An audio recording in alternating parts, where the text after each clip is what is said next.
By the authority of Jesus Christ, I command you to tell me, why does she torment you? You ignorant bread peddler, because she chose him. She obeyed heaven, and on the pyre where we burned her, she still called on the name. You have no claim over Geraldine. She is a daughter of God. In the name of Jesus, I command you to leave her. Not so fast, you fat. She invited me in. She knocked and the door was open. She never knocked on your door. Now leave her. She did, you ignorant. She saw it in me. She saw it in me.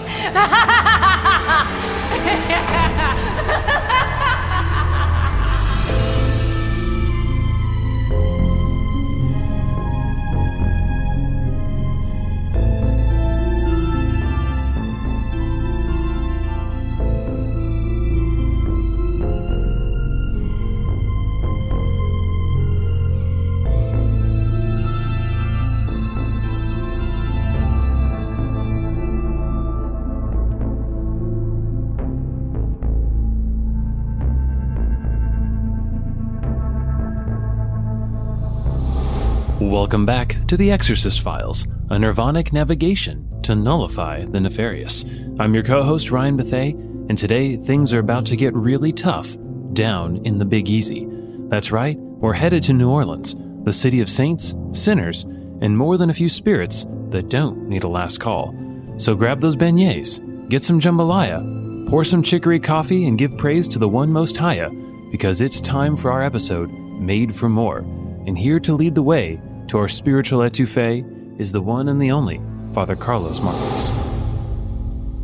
Humans are continually confronted with their limitations. Every day is a reminder of our vulnerability and dependencies. We seek food, shelter, and comfort. Science and technology have pushed the boundaries back a little. We travel farther, communicate faster, and even delay the approach of death with medicines that previous ages couldn't imagine. But human limits never disappear. They just shift. And it is precisely the awareness of our limitations, that much of life falls outside of our control, that gives rise to the occult. For many, it is the awareness of their limitations when the lure of divination and hidden knowledge begins to whisper. It promises clarity, it promises control. But to cite the colloquialism, the juice is never worth the squeeze. Our case today involves a young woman named Geraldine and two of her longtime girlfriends who take a trip to New Orleans during Mardi Gras. New Orleans is a special place. The architecture, the atmosphere, the food. It's a unique fusion of cultures. When Geraldine and her friends arrived, the city was alive with color and noise. Music spilling from every doorway, beads glittering in the streetlights, and the air thick with partying and life. And of course, the Louisianan humidity. On their first night, they wandered Bourbon Street, the historic road of the French Quarter known for its bars and music. After stopping in for a few drinks at various bars and enjoying the music, they started to walk back in the direction of their hotel. Okay, what was in that drink?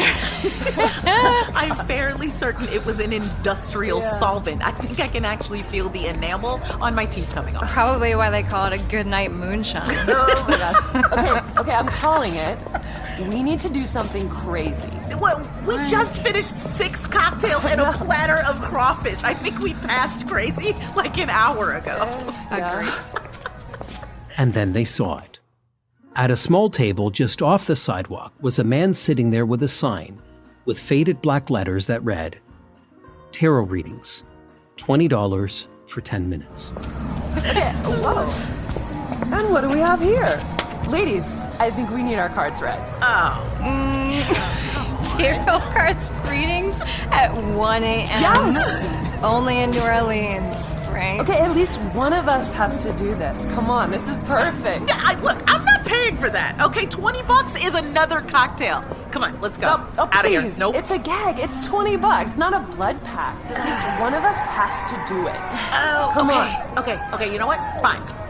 Jer can do it. Yes. Wait, what? Yeah. Why me? Why me? If anyone needs it, it's you. Yeah, true. Come on, Rach. Okay, I'll split it with you. No, deal. Yes. Do it. It's done. Fine.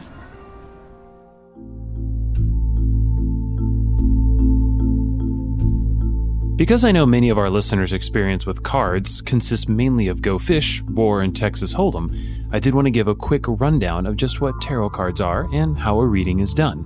Tarot cards consist of a deck of 78 symbolic cards, divided into the Major Arcana, 22 cards representing major life themes, and the Minor Arcana, 56 cards. And yes, for our Latin experts out there, good catch. Arcana originates from the word arcanum, from Latin, which means secrets or mysteries. That should tip you off to what you're dealing with here. The Major Arcana cards, like the Fool or the Lovers, depict archetypal figures and events to offer insights into major life events.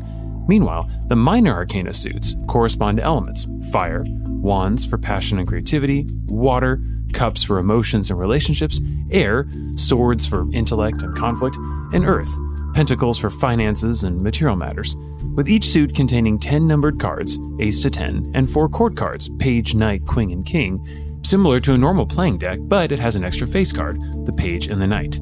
Now, to be clear, tarot is primarily used for divination. One shuffles the deck, draws cards, and lays them in spreads to interpret past, present, or future influences based on positions and imagery. Readers ask a question to the deck, and then attempt to intuit meanings and significance from the spread as an answer to their question. Readings do come in various forms. There's the long Celtic cross formation, which is 10 cards for an in-depth analysis of a situation, and then there's a short version, the short 3-card spread, which does a past, present, and future for quick, focused insights. The latter was being offered to our friends in New Orleans. The group approached the table. A man in his late 50s with mostly silver hair was sitting behind it. Wearing a golf shirt and khakis, he looked more like a realtor showing an open house than a man dealing in the mysteries of the occult. Whatever image comes to mind when you envision a tarot card reader, this guy wasn't it.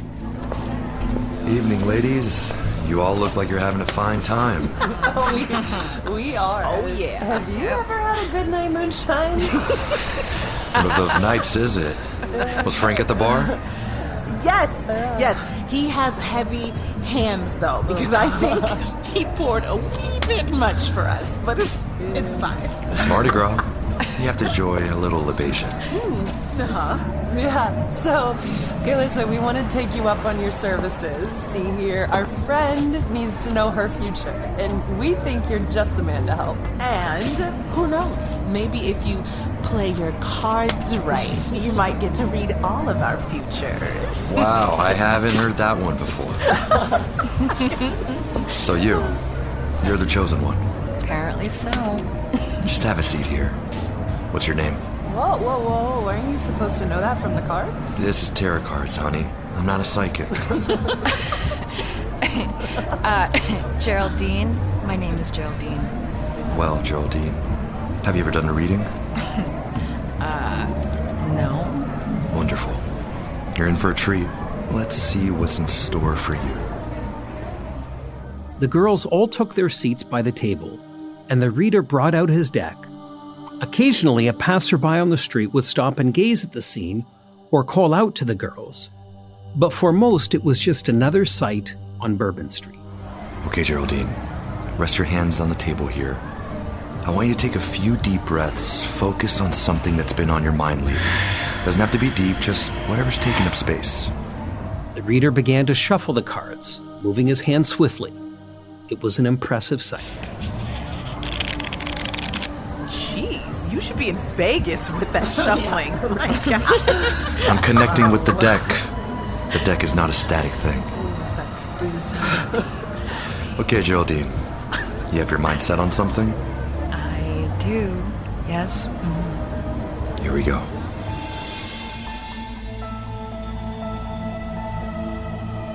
He began dealing the cards and creating the spread.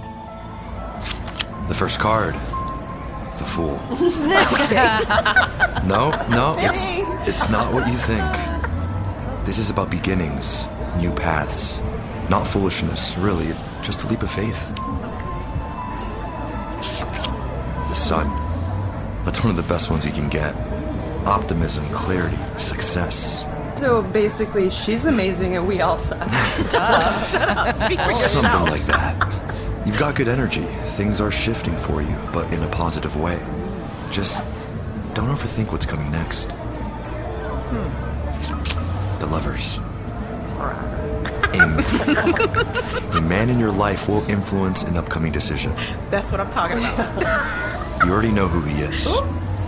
Wow. Now that's some CIA level intel, okay? I'm next for sure. Exactly.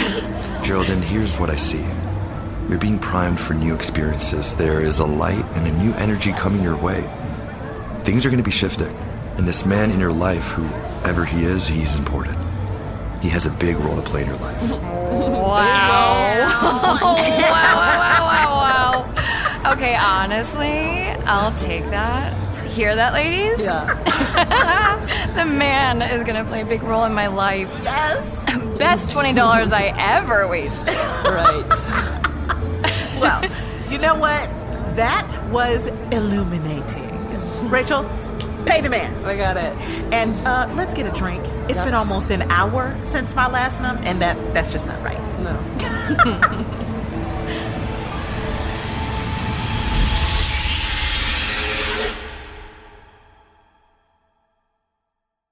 Right now, I want to pause to honor man's best friend. Our furry companions that love us, even if we've been feeding them mystery meat or whatever's in that package for far too long. Now, if you love your pup, it's time to start feeding them food from Ollie. Ollie Food features human-grade recipes backed by vet nutritionists, and it's crafted with culinary experts. Dogs love the taste. Even the pickiest eaters will show a little more excitement during mealtime. It's a better experience. They actually tailor the meal plans to meet your dog's specific needs, and the meals are perfectly portioned in mess-free packaging. And of course you're wondering, well, is there an app too? Of course there's an app. The Ollie app actually offers an on-demand health screening where you can tap real experts for pup peace of mind. And it uses data from the Ollie pack to develop new recipes and products for your dog. Now, look, every dog that I've asked has responded in their own way that they love Ollie. How do I know, you ask? Well, empty bowls are a ringing endorsement. Remember that. Well, your dog's well-being starts with their food, and that's why Ollie delivers fresh, human-grade food that your dog will love. Head to ollie.com/xfiles. Tell them all about your dog and use code EXFILES to get 60% off your welcome kit when you subscribe today. Plus, they offer a happiness guarantee on the first box, so if you're not completely satisfied, you'll get your money back. That's ollie.com/xfiles and use our code EXFILES to get 60% off your first box.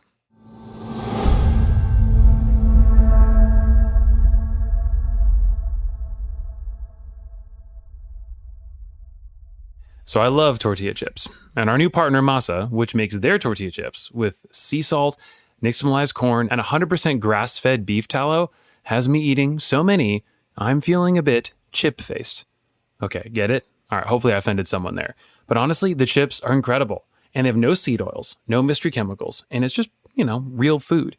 Now, if you're going to have tortilla chips, you should have Masa chips. Everyone at your table will thank you. I served it over the break, and it was amazing. Now, let's talk flavors. There's the original, there's lime, blue corn, my personal favorite, but then there's this churro one. Don't even get me started on that. Wow.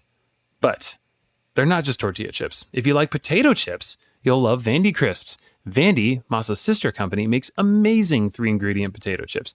I brought them into the studio during a recording session, and for once, everyone was singing my praises.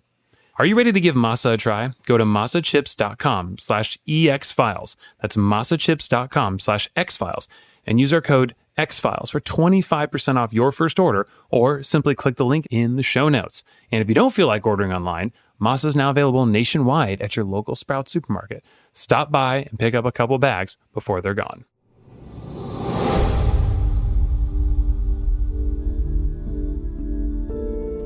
The girls finished their evening with a nightcap and made their way back to the hotel, pleased with their first night's exploits. The next morning, they headed out for breakfast. The French Market District of New Orleans features a striking landmark, the famous golden statue of Saint Joan of Arc. The statue depicts the young heroine of France in full battle armor. Seated on horseback, her right arm raised high above her head, holding the battle standard. Gilded entirely in gold, it catches the Louisiana sunlight by day and the glow of the street lamps by night. Resting on a high concrete pedestal, the effect is almost mystical. The Maid of France seems supernaturally alive, her body glowing against the muted colors and shadows of the quarter. In the clamor of the busy French market, the statue's majesty almost seems to silence everything around it, commanding the attention and awe of all who pass by. The statue is across the street from another famous New Orleans landmark, Café du Monde, where our three friends were headed for their famous chicory coffee and beignets. As the girls approached Café du Monde, they saw the statue and headed over for a photo. There she is. Oh my. You guys, Joan of Arc. Finally, I've been dying to see this statue in person. You two are ridiculous. How do you even know this was here? Excuse me? Some of us have a deep personal connection with the Maid of Orleans. Yeah, we literally became her. Well, one of us did. Oh, yeah, that's right. I forgot you two were in that high school play. The high school play? It was Saint Jean by George Bernard Shaw, senior year. Thank you very much. And don't forget Best Supporting Actress for my riveting portrayal of the Bishop of Beauvais, which the Griffin Gazette called transcendent. You mean that dipshit who burned Saint Joan, me, alive? How could I forget? Emily, how could you? Oh. Wow. She's even more beautiful than I imagined. Look at her face. I mean, she has no fear. Yeah, it's like she knows exactly where she's going. Or like she's daring anyone to stop her. How do you say, come at me in French? Oh, I loved being in that play. I hear you. It was my favorite high school play. Hey, look. See the chalk writing there at the base? The Je t'aime? Yeah, what is that? Saint Jean. I love you, Saint Jean. Oh, So sweet. a teenage girl commanding French armies to the glory of God? I mean, how can you not love It's just her? graffiti on a fucking cross-dresser statue. What's the big deal? What?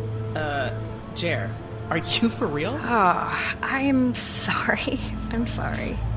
I don't know why I said that. Geraldine's rude and unexpected comments about Joan of Arc left Emily and Rachel in bewilderment. Her words were so shocking that for a moment, the noise of the busy market seemed to disappear into complete silence. Geraldine seemed as shocked as her friends. She stood motionless, her expression blank, her cheeks losing color. It was as though she had been an observer to her own voice, listening to words that weren't hers. She nervously tried to laugh it off, but she couldn't find the right tone to make it seem like a joke.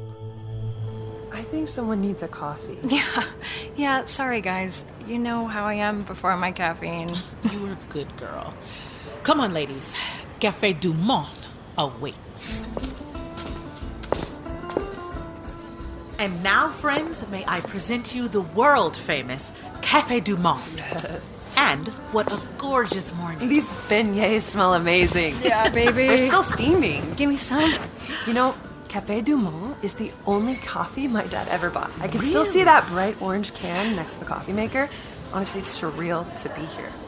Literally the one coffee my dad would ever buy. You know, I've never had it before. It tastes different. What is that? It's chicory. They blend it in with the coffee here. My dad was obsessed. Like, he even switched grocery stores just because ours didn't carry it. Oh my God. Yeah. Wait, your dad did the shopping? Yeah. Dang, girl. Any man doing the shopping's a keeper. Okay. I'm dying for a beignet. Oh, Give me me. Wait. Okay, hang on, guys. What are we, heathens? We haven't even blessed the food, so let's do this right. You're right. We've got amazing friends, amazing hotel, and amazing food. Yes. And it's perfect weather. So let's say a prayer before we eat and give God thanks. We owe that much. Okay, you're right. Let's do it, girl. Okay. Lord, we thank you for making this trip happen. We thank you for the time we're able to spend together, and we thank you for this delicious food, Yes, which thank we you, God. ask you to bless. In Jesus' name, In Jesus' amen. Amen. Yes. Waiting for Geraldine's amen that never came Rachel looked up and saw the strangest expression on Geraldine's face. It was as if the lights weren't on. She stared blankly across the table. Geraldine? Are you good? Gerald. Ger. Earth to Geraldine. I'm fine. Earth to I'm Geraldine. We're over fine. here. Yes. I'm fine. Wake up, girl. Can we eat? Yeah, you just had this weird look on your face for a Yeah, second. you were like a I said I'm fine, bitch. What the fuck is the hassle? Drop it. Jer. Wow. What the hell? Are you okay? Hey, Jer, let's just let it go. I'm sorry. I don't know what's wrong with me. Are you feeling all right? Yeah, you okay? Maybe I had too much to drink last night, or I'm more tired than I thought. Seriously, let's eat. I'm sorry, everyone. Yeah. Okay. Yeah.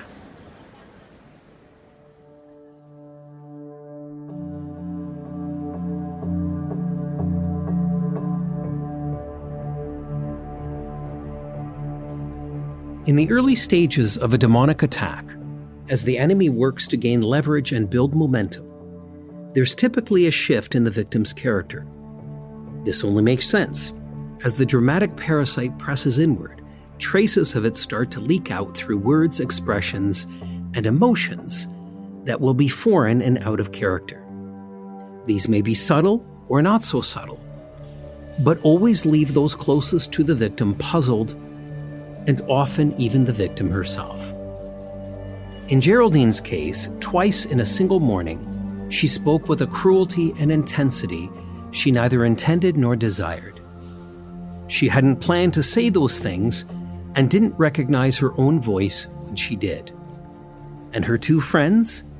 Well, they had no framework for what they had just seen and heard. To Rachel and Emily, the cause was likely a mood, a hangover, fatigue. What no one knew yet was that Geraldine's outbursts were the first sign that something dark had latched onto her and was beginning to work its way inside.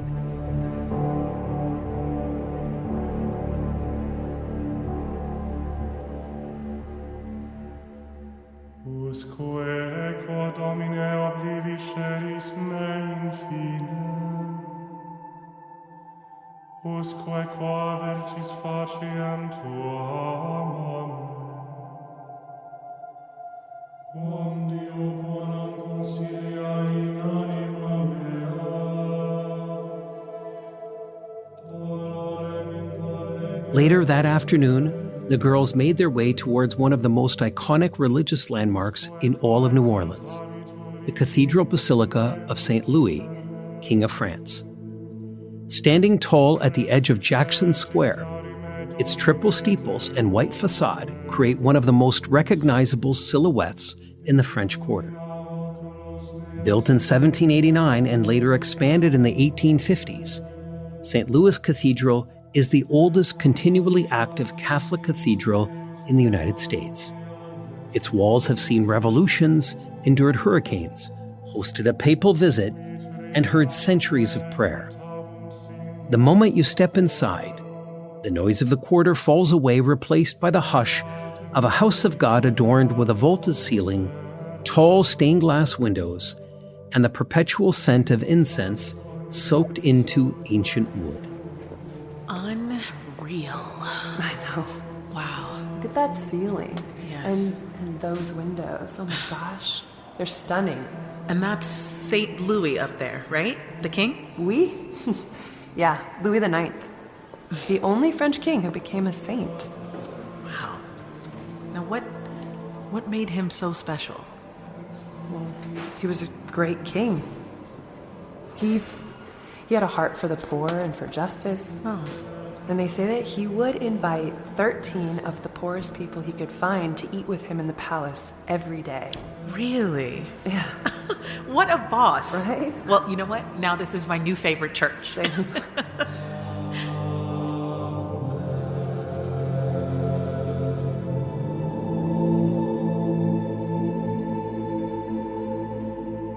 So let's be honest, monarchy has had mixed results for humanity over the years. For most of history, if you had a ruler who just left you alone to farm in peace and kept the barbarian hordes out of your village for a fee, well, that was a big win. For many, though, their kings, queens, emperors, and czars have led them into terrible destitution, wars, and ruled with iron fists, not unlike the worst scenes from Game of Thrones. But then, every now and then, you win the royal jackpot. Louis IX was a total rock star. Louis IX, also known as Saint Louis, reigned as King of France from 1226 to 1270, ascending the throne at the ripe old age of 12, the age most of us start to think we should rule, but he actually got to. After his father Louis VIII's death and ruling from Paris with his mother, Blanche of Castile, as regent until adulthood. Louis was a warrior. He led campaigns as far west as Egypt and knew firsthand the tragedies of war.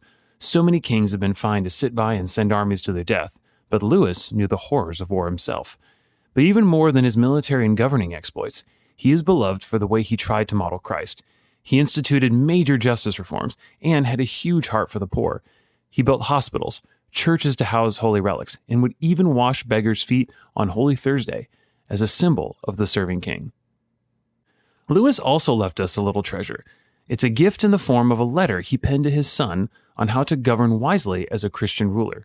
Listen to the first principle he admonishes his son to bind on his heart. Quote, "Therefore, dear son, the first thing I advise is that you fix your whole heart upon God and love him with all your strength. For without this, no one can be saved or be of any worth." What a guy. And last but not least, for those Cardinals or former Rams fans, yes, St. Louis, Missouri is named after King Louis IX. Truly a king that has us all saying, "Geez, Louis." While Geraldine lagged behind near the entrance, Rachel and Emily wandered down the right aisle, pausing to study each stained glass window as they passed. Rachel knelt in one of the pews, closing her eyes in prayer. Emily knelt beside her, hands folded, offering her own petitions. Hey, let's say a prayer for Jer. Honestly, I feel like something is up with her. Yeah, yes, for sure. Okay. Lord, this place is beautiful. Thank you so much for this trip, God. And Lord, I don't know what's up with Jer, but God, please, please be with our friend. Yeah, be with her. Amen. Amen. They continued to make their way to the front of the cathedral. Once they reached the baptismal font with the statue of St. Joseph above it, they lit a votive candle. Turning left, they passed the main altar, genuflected in front of the tabernacle and crossed themselves, and continued towards the statue of Our Lady of Prompt Succor, where they each lit another candle. Now, on the left side of the church, they stopped to look at that row of stained glass windows as they made their way back to the cathedral entrance. Once in the vestibule, they entered the gift shop, filled with shelves of sacramentals and devotional souvenirs. Oh my gosh, look at these rosaries. Ah, they're beautiful. What do you think of this one? Let me see. That's really nice. Yeah, I actually want to find my dad a St. Michael medal. Now that man, he needs some heavenly backup. Honestly, same. Oh, and these candles are adorable. Should we get Jer to look at these? Speaking of which, where is our girl? I actually don't know. Well, I haven't even seen her since we came to the church. Yeah, she was right behind us when we came in. Maybe she's in the bathroom? I don't know, Nope, she's not answering her phone. Okay, I'll just go check the bathroom. The cathedral isn't large, but the high arches and windows create a sense of vastness. Emily and Rachel scanned the pews as they made their way towards the altar, scanning for Geraldine as they went. Suddenly, the silence was pierced by a loud cackling. Wait, Rach. Look. Is that Jer? What? What the heck? Jer. What is she doing? That is not like her. No, it's not. This is weird. They followed the strange sound towards the front right side of the cathedral, by the baptismal font, where a large life-size crucifix hangs on the wall. It is a haunting image of Christ crucified, depicting the Lord in the moment he had released his last breath and given up his spirit. His sacred body slouches forward, and his holy face has entered the sleep of death. They found her sitting in a pew, hunched forward, one hand propping herself up against the back of the pew on which she was sitting, the other pointing upwards towards the crucifix. She was laughing, convulsing hysterically, the kind of ridiculous laughter that steals your breath.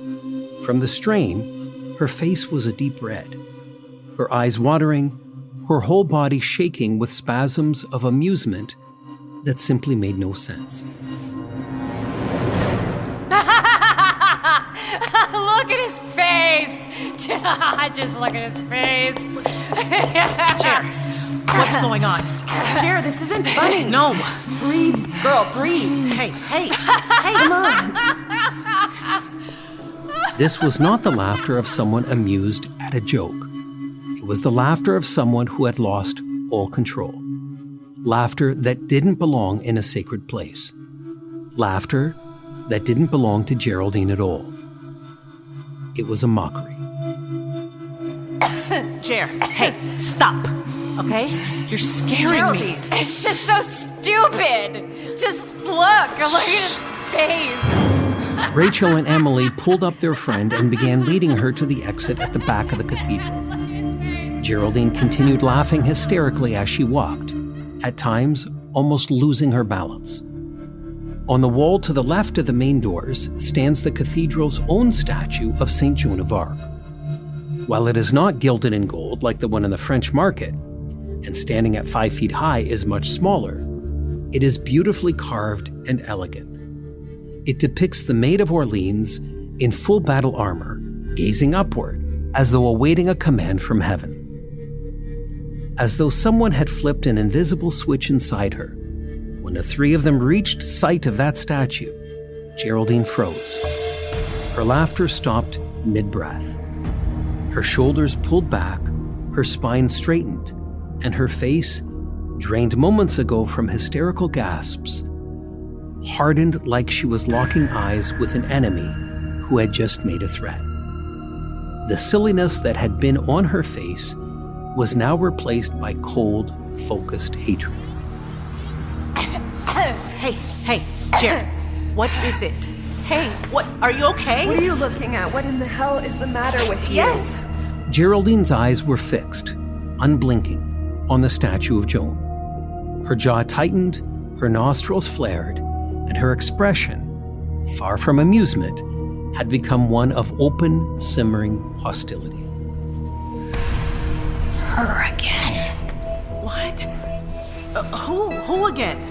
The girl. The one who wouldn't shut up. Jer, you're freaking me out, okay? Come on, hon, look at me. Hey.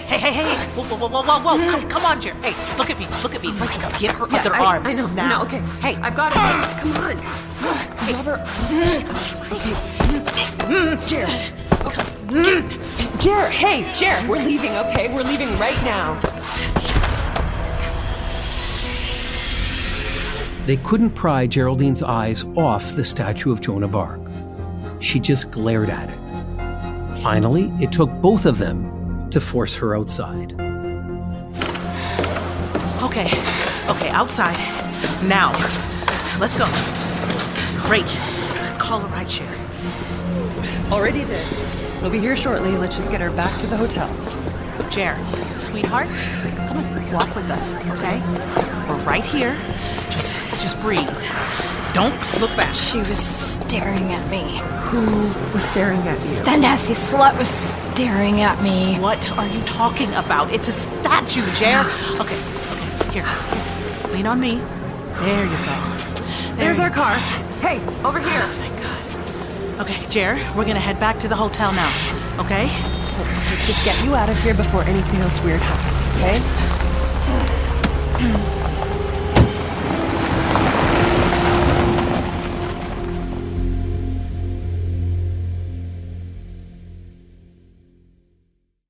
In Scripture, the Apostle Paul laments that he often does what he doesn't want to do, and he doesn't do what he should. Was he talking about using rocket money to cancel unwanted subscriptions and balancing the budget? Of course not. But hey, if you wrestle with that, then boy, have we got a partner for you. That's right. Rocket Money is a personal finance app that helps find and cancel your unwanted subscriptions, monitors your spending, and helps lower your bills so you can grow your savings. And yes, you've probably seen them before because it is very popular. Seems like everyone is using it. For me personally, the most useful feature is when a subscription increases in price or there's an anomaly in my spending, it'll let me know.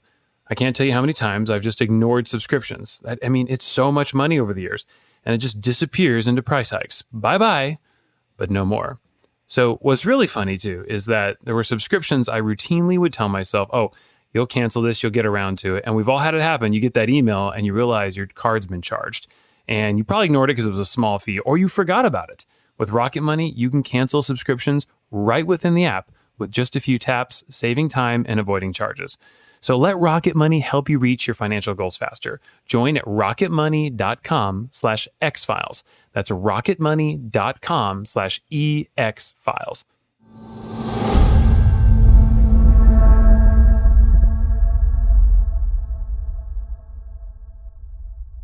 So many supplements don't work. Some do, some have evidence, and some don't. As consumers, we have to do our homework. Now, I don't know of anything that will reverse age you 30 years. If you do, please write into the show. But if you look up in any of those AI models y'all use and ask if there is evidence for collagen, you will probably get a yes. There is certainly some preliminary data that shows it can help with skin, joints, ligaments, and tendons. And on that note, I want to tell you about Bubs Naturals, a collagen supplement that I take all the time. Now, Bubs helps restore collagen levels to close to what your body naturally had in its youth, so your joints can feel stronger, hair and nails, they'll grow healthier, and your skin can look great. Now, collagen is actually the most abundant protein in the body and is often called the glue that holds our bodies together. I've been taking Bubs for about 2 years now, and I love it. I put it in my oatmeal every morning, it mixes great, and most important, it's third-party tested, NSF for Sports certified, which means it's as pure as it gets. Trust me. A lot of supplements, you have no idea what's in there. And in fact, in 2024, it was voted the best collagen by health.com. Obviously, it's just an honor to be nominated, but to win? Come on. Also, what kind of award ceremony is that? That sounds really fun. So, live better longer and kick 2026 off the right way. Bubs is running a huge New Year, New You sale. Plus, for a limited time only, our listeners are getting 20% off at Bubs Naturals by using our code XFiles at checkout. Just head to bubsnaturals.com and use code EXFiles and you're all set. After your purchase, they'll ask you where you heard about them. Please support our show and tell them we sent you.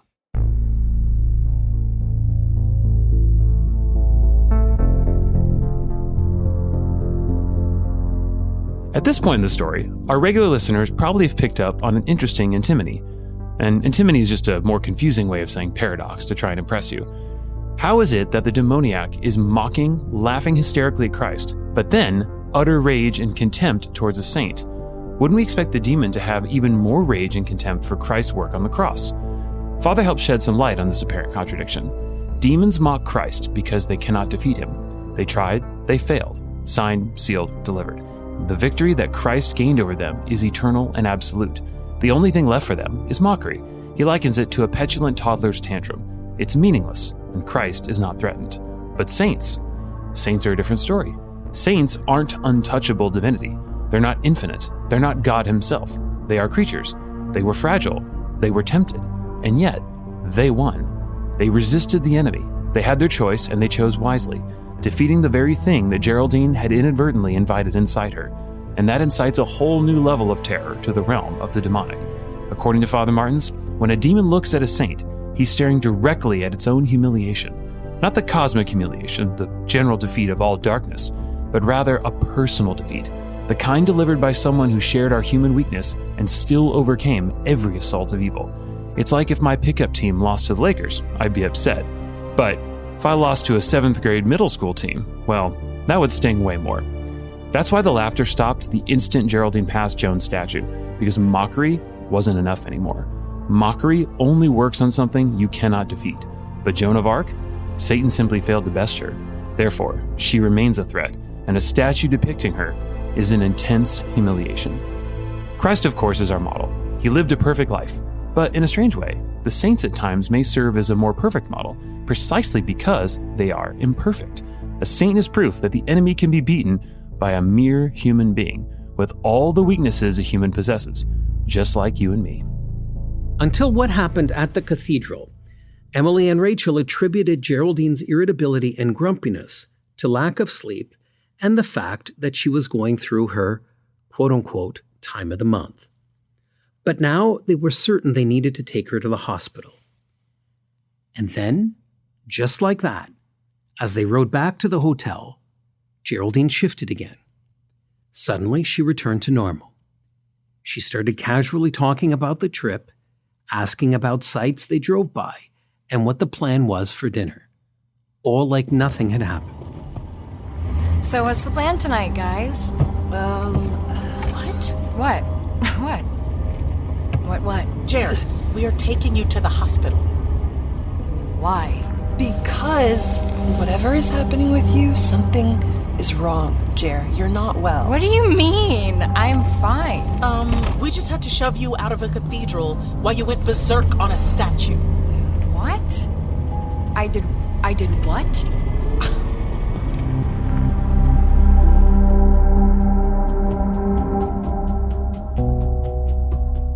Geraldine looked confused and said she barely remembered the cathedral at all. She remembered them walking into the cathedral, but her next memory was being inside the rideshare. She had no recollection of the laughter, the gasping, the mocking of the crucifix, and the confrontation she had with Joan of Arc's statue. Even her accusation that Joan of Arc was staring at her, she didn't recall. Emily and Rachel had no idea what to think. Memory loss of that kind was not normal. Neither was Geraldine's behavior. And neither was the way she now insisted that she felt fine and refused to go to the hospital. Yet for the remainder of the day, Geraldine behaved with complete normalcy. She showed no confusion, no irritability, no lingering physical strain. She changed clothes, tidied her belongings, and suggested they go out to eat. Her gait was steady, her voice carried its usual tone, her expression was relaxed and untroubled.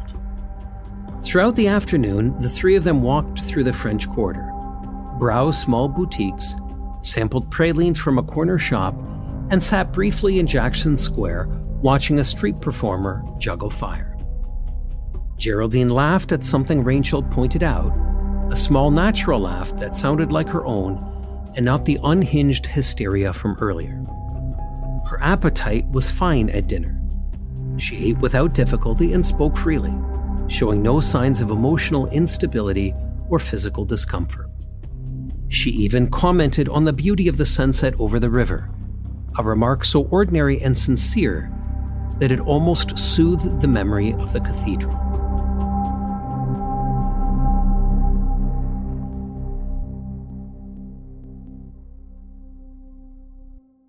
The next day, they flew back.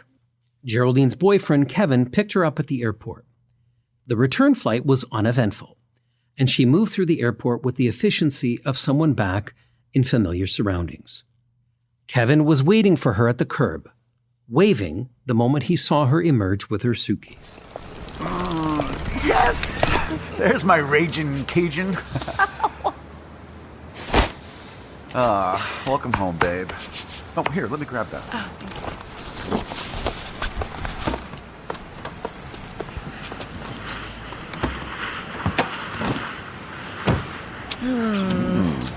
Hi. Good to be home. Wow. You should leave me more often. So, how was your trip? It was great. I wish we had another day there. Well, let's check our GPS here. Oh, we are so taking the 5 freeway. Okay. So, tell me about it. That is what you're allowed to share with me from the ladies' weekend. Well, I loved it. New Orleans is great. I mean, the food, the history, it's so beautiful. You and I need to go. Oh, well, yeah. I just don't know if I can join a ladies' weekend. Sounds amazing, though. And, well, how are Emily and Rachel? Oh, they're good. So, you know, they texted me. Oh, jeez. Okay. They're just being dramatic. Well, what happened? I don't know. I think I was just tired, hungry, whatever. I just didn't feel like myself for a bit, and they think I was going mental. I don't know. It was just like low blood sugar or something. Chair. Probably. Are you okay? I'm fine. We all have off days. Whatever. I'm just glad to be back with you. Speaking of low blood sugar, shall we dine? You so get me. Euros? A Euro trip it is. I missed you. Geraldine lived alone in a small rented house. A film buff, she converted the basement into an entertainment room, complete with a large, comfortable couch from which she enjoyed watching movies. After returning from her trip, life proceeded as normal, and on the third day back, she settled down in the late evening to watch one of her favorite films. She always kept the hallway lights on during a movie, so the room would be dark but not totally black. She started the movie, and about 20 minutes into the picture, the lights suddenly clicked off, as if someone flipped the hallway switch. The sound startled her because no one else was in the house. It couldn't be that the power went out because the TV was still on. Besides, she heard the click of the switch. She got up to check it. Sure enough, the switch was in the off position. She flipped it the other way, and the lights came back on. She went back to the movie. 2 minutes later, the lights switched off again. Now she was scared. She got up to check the switch again, but before she reached it, she heard another click, and the lights were suddenly on again. When she sat down again, they turned off. Her heart was now in her throat, pounding. 20 seconds later, another, and the lights were on again. Believing in the supernatural, Geraldine strongly suspected that this was the work of some spirit. She recalled a conversation she had with one of her neighbors a few months after moving into her home. The neighbor mentioned that one of the house's previous owners thought it was haunted. Thinking perhaps she was actually encountering a ghost, Geraldine said something she never should have. If you're a good spirit, turn the lights back on. If you're bad, leave them off.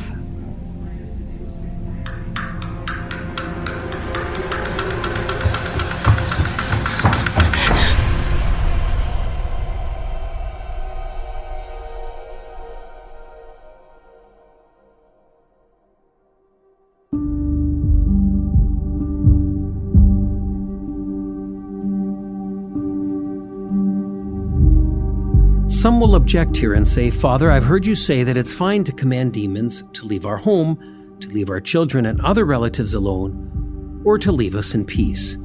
That's speaking to them, isn't it? It is true that I said that, and it's not only fine to say those things, I would absolutely encourage you to say them. However, those are imperative commands that you are giving a demon. They are not a conversation in which you are engaging. There's an enormous difference. I never dialogue with a demon, ever, even during an exorcism. By that, I mean I never respond to his questions, I never reply to his accusations, and I never entertain his legitimacy of being a conversation partner. But more than that, it grants him legal rights.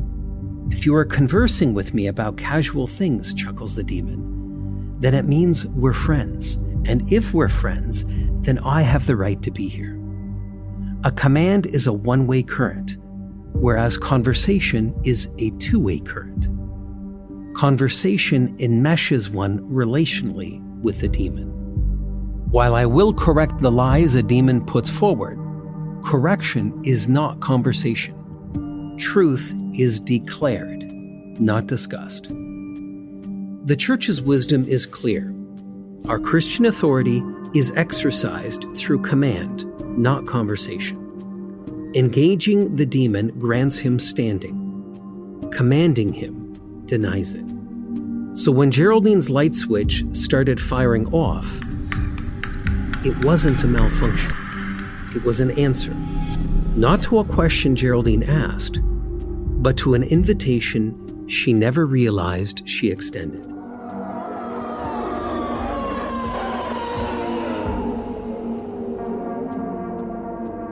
Jaded, Geraldine turned off the movie and went to bed. She did something she had never done before. She locked her bedroom door after closing it. Living alone, she never saw the need before, but now she felt afraid in her own home. The next morning, she awoke and went to work as she always did. The thought of returning home, however, made her anxious. She phoned Kevin and asked if he could take the day off work. He agreed and offered to pick her up, but she insisted on driving herself there. In terms of oddities, they spent an uneventful day together. They did some grocery shopping and went for a walk. Geraldine also took a nap in the afternoon. In the evening, they ordered takeout and Kevin opened a bottle of wine. One thing led to another, and it led to Geraldine spending the night and all that goes along with that. In the morning, she went to the bathroom to use the toilet. When she was finished, she rose and reached for the handle to flush. But then she looked down. Inside the bowl were dozens of long, black worms writhing through her waist. So many that the mass of worms outnumbered the mass of the waist itself. What? What the hell? Oh my God. Oh, God. What is that? The stench that rose was horrific. Disgusted and shocked, she flushed and turned around to wash her hands. Then she saw it. The mirror was now fogged, despite no one having had a shower. Written in the condensation, clear as day, were the words, "My daughter."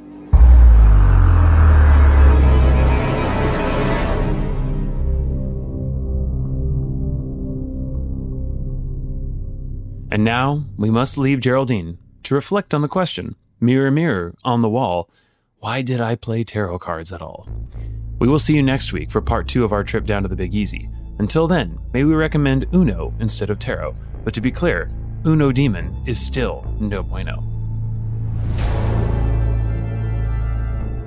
You've been listening to The Exorcist Files. To get some of our anointed merchandise, you can visit us at exorcistfiles.tv. And of course, leave us some of that coveted, absurd, and overly specific criticism. You can email that to exorcistfiles@gmail.com. And if you want to listen to this ad-free next time and early, you can sign up for The Vault, which supports the show and ensures you get your fix of Exorcist Files content all year long. Also, if you haven't, follow us on the gram, share the show, sign up for emails. Do it all by clicking the notes in the show. Our talented actors today put their heart and soul into this. We want to thank Tiffany Gist for playing the role of Emily, Emily Timmer for playing the role of Rachel, Alexis Molnar for playing Geraldine, Horacio Abara as the tarot card reader, and Danny Fahenzeld for the role of Kevin. Our music, mastering, and engineering was done by the incredible team at Hunt Recording Studio by Dan Blessinger and Michelle Martinez. Music and scoring by Jim Cavell and Tom Straley. The script was written by Father Carlos Martins and Ryan Bethay and based off a case file from Father Martin's own archives. Executive producers are Ryan Bethay and Father Carlos Martins. Stay demon-free, y'all.